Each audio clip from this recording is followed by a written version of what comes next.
Russian defense minister accuses Ukraine of plotting to detonate a dirty bomb and blame it on Russia. Zelensky, however, dismisses claims as false. Rishi Sunak is the clear front-runner in the race to become the UK's next Prime Minister, as Boris Johnson rules himself out. Iranians clash with police in 6th week of rampant protest, while thousands gather in Washington, D.C. in solidarity.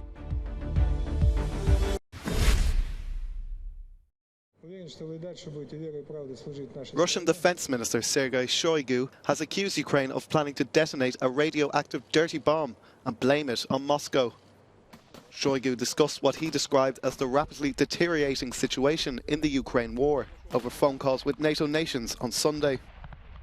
Without providing evidence, Shoigu told his French, British and Turkish counterparts of Russia's concerns, issuing a statement after his phone calls. A dirty bomb is a device that uses explosives to scatter radioactive waste. It does not have the devastating effect of a nuclear explosion, but it could expose large populations to radioactive contamination.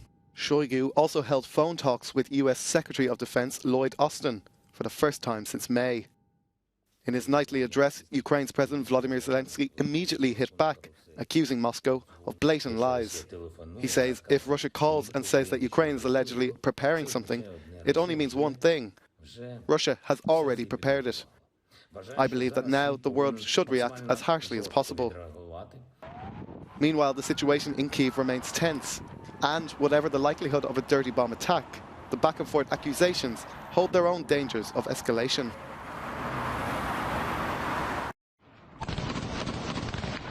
Russian-installed authorities in Kherson have told the region's inhabitants to leave the area immediately, as Kyiv continues to advance its counter-offensive. Moscow took control of the region in the early stages of the war, and it has now moved its key military personnel across the Dnipro River, according to the Institute of War.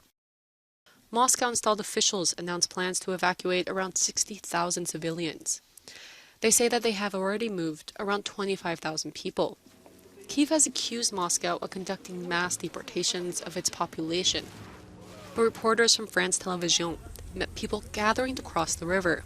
They claimed the majority of the people they spoke to supported the Russians and insisted that they were not forced to leave Kherson. They have taken what they could.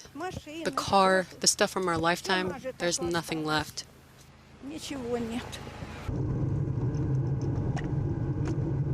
Over 1 million homes are without power in the country, following Russian strikes on energy infrastructure. And several regions are now obliged to restrict their energy consumption. Whole streets of Kharkiv have been plunged into darkness. One man describes what life in the city is now like. After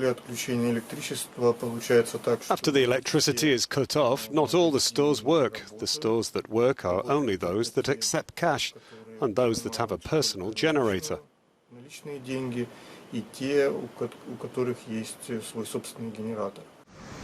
Many Ukrainians have voluntarily restricted their energy consumption by around 5 to 10%, according to the country's energy provider.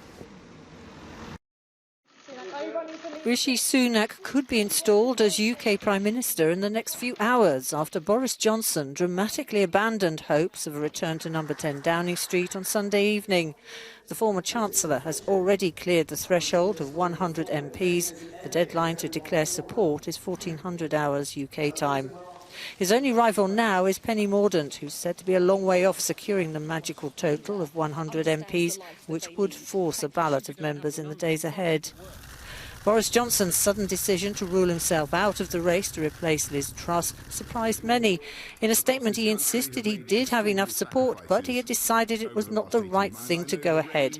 He conceded he would struggle to unite his party in Parliament. His claim of having 102 backers has not been verified.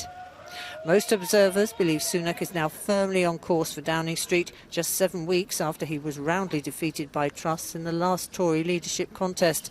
Victory would see him installed as Britain's first ever Hindu Prime Minister. French President Emmanuel Macron became the first foreign leader to hold talks with Italy's new Prime Minister, Giorgia Meloni. They met on Sunday as Macron carried out an official visit to Italy. Through an informal meeting, the pair discussed various European issues, including energy, migration and Ukraine. In a tweet afterwards, Macron said the pair had apparently vowed to work together with dialogue and ambition as Europeans and neighbours. Earlier, Meloni, who's Italy's first female prime minister, was sworn in as the country formed its first far-right government since World War II. Meloni's Brothers of Italy party, which has neo-fascist roots, came first in last month's national election, but it didn't win enough votes to govern outright, meaning Meloni had to turn to her two main right-wing allies, Matteo Salvini and former Prime Minister Silvio Berlusconi.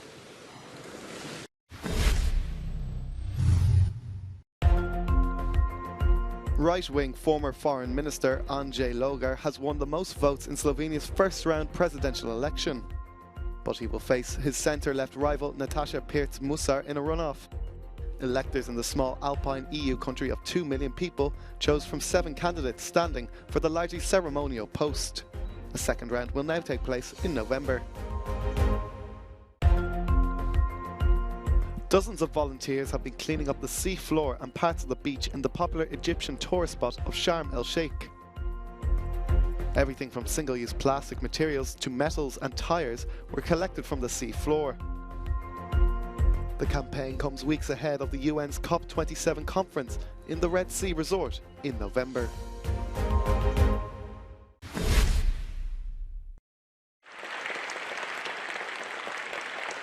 China's President Xi Jinping is now all but certain to sail through to a third term as the country's leader. Re-elected head of the Communist Party and cementing his place as the nation's most influential ruler since Mao Zedong.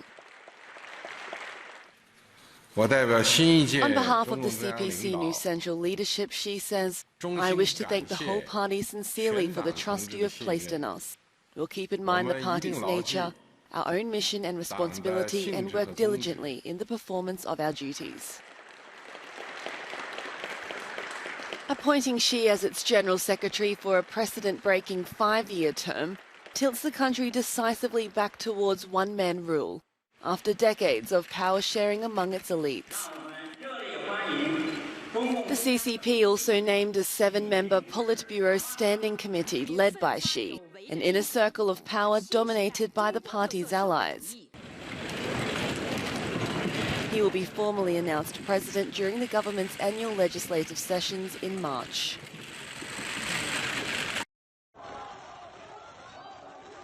The women-led protests in Iran entered their 6th week on Sunday, as university students braved a military crackdown to challenge the government by holding rallies. However, clashes broke out between police and students at a prominent university, where male and female students on Saturday had sat next to each other at the university's restaurant, in defiance of the gender segregation rules of the Islamic Republic.